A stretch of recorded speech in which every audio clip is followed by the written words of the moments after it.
تو قاری عبد الباسط کی سانس بہت لمبی تھی اور ظاہر بات میں تھا بچہ اور پھر میری سانس جو ہے بہت ان کے مقابلے میں بہت کم تھی.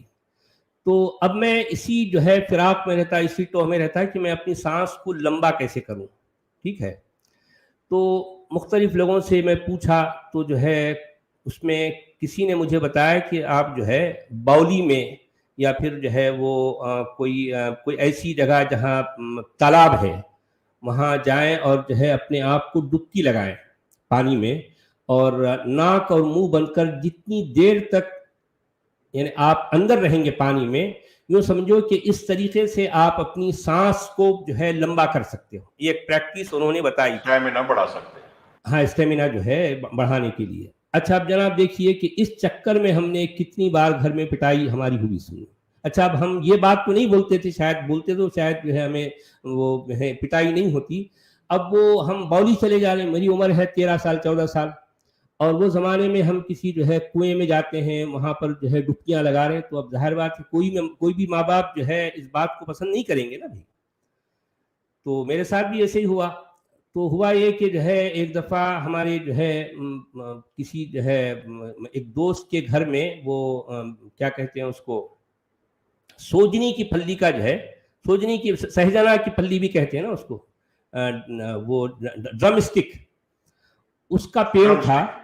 ہاں جی جی جی جی اس کا پیڑ تھا. تو ہوا یہ کہ ہم نے کہا یار تم ایسا کرو, وہ اس کا کوئی ایک بہت بڑا سا ڈالا اس کو جو ہے اس سے کاٹ کر اس کے ہم چھوٹے چھوٹے جو ہے مدلے بنائیں گے, اس کو سکھائیں گے, اور پھر اس کو, اب وہ زمانے میں کوئی ہے پلاسٹک یا پھر اس طرح کی ایسا کچھ نہیں تھا نا بھی, وہ میں بہت پرانی بات کر رہا ہوں. تو اس کو جو ہے ہم جب تالاب جاتے یا باولی جاتے تو جو ہے وہ اس کو اپنے آپ سے رسی سے باندھ دیتے تاکہ ڈوبنے نہ پائیں, اور ہم باولی کے جو ہے مطلب پانی کی سطح پر ہوتے اور اپنی گردن کو پانی کے اندر کر دیتے اس طرح سے. اب بہرحال یہ بچپن تھا, اب اس پہ بہت زیادہ ہم کو جو ہے باتوں کا پتہ بھی نہیں تھا. تو میں اپنی بچپن کی یادیں اس کے ساتھ جڑی ہوئی ہیں. تو یہ جو چیپٹر ہے میرے بچپن کا حصہ ہے سمجھو. تو آج مجھے ایسے ہی خیال آ گیا, تو میں نے کہا عبدالحمید صاحب سے چلو میں اپنی بچپن کی یاد تازہ کر دوں گا. تو اس زمانے میں ظاہر بات ہے ہم کیا کوئی بھی آج بھی دنیا کے 99% لوگ ان کو پتہ ہی نہیں ہوتا کہ قرآن کے متن میں لکھا کیا ہے, اس کا مطلب کیا ہے, کوئی نہیں جانتا. اب چونکہ وہ قرآن کا جو ہے کہ جو الفاظ ہیں اس کا جو ہے جو اس کا سجع اور یہ جو ہے اس کا جو قافیہ ہے, یہ پڑھنے والے کے لیے بھی اور سننے والے کے لیے بھی, خاص طور پر پڑھنے والے کی آواز اچھی ہو اور اس کا انداز اگر اچھا ہو تو سننے والے کو اس سے بڑا جو ہے اس میں بڑا لطف آتا ہے, بڑا مزہ آتا ہے. تو خیر یعنی اب آپ کو پتا ہے کہ عبد الباسط عبد الصمد کی نقل اتارتے ہوئے آخرکار کافی کوشش کے بعد میں اس سورت کی جو ہے تو سچ والا جی وہی نا کلین شیو, ہاں کلین سے ظاہر جی ہاں, وہاں داڑھی اڑی کا چکر, داڑھی ساری جو ہے یہی ہے بھی ہماری انڈین سب کانٹیننٹ میں ہے. اور پھر جو ہے ابھی ریسنٹلی یہ جو سعودی عرب میں یہ جو سلفیوں کا جو ہے کی بھرمار ہو گئی داڑھی وہاں سے, ورنہ تو یعنی مطلب اسلامک ورلڈ میں داڑھی کہیں بھی نہیں ہوتی. داڑھی اڑی کا چکر جو ہے سارا یہ دیوبند کی جو ہے کی وجہ سے یا جو ہے بریلی کی وجہ سے یہاں پر اس کی بھرمار ہوئی ہے, سمجھے نا. تو مصر کے جتنے بھی قاری ہیں یا پھر جامع ازہر کے جتنے بھی علماء ہیں ان کے چہروں پر آپ دیکھیں گے کہ داڑھی نہیں ہوتی. میں نے شاید کسی کے ہو جائے لیکن عام طور پر میں بتا رہا ہوں. تو کہنا میں چاہ رہا تھا کہ ان کی نقل اتارتے ہوئے یہ سورہ تکویر کی ابتدائی 10 آیتیں میں ایک سانس میں پڑھ لیتا تھا کافی محنت کے بعد. اب تو خیر جو ہے ظاہر بات ہے ہماری وہ جو ہے اب وہ عمر بھی نہیں رہی, اتنا اسٹیمنا بھی نہیں رہا, اور پھر جو ہے پریکٹس بھی ختم ہو گئی. تو وہ ابتدائی 10 آیتوں کا کیا مطلب ہے ہم جو ہے اس پر غور کریں گے. تو سورہ تکویر نکالیے ہمارے عبدالحمید صاحب, 81 کی پہلی آیت نکالیں, ایک ایک ہم آیت پڑھیں گے. خواجہ معین آپ ہیں؟ جی سر ہوں میں نکالوں یا آپ نکال دیں؟ ہاں کوئی بھی نکالیے, ایک ہی بات. میں نکال دیتا ہوں سر. جی ہاں 81 کی کتنا بولے سر؟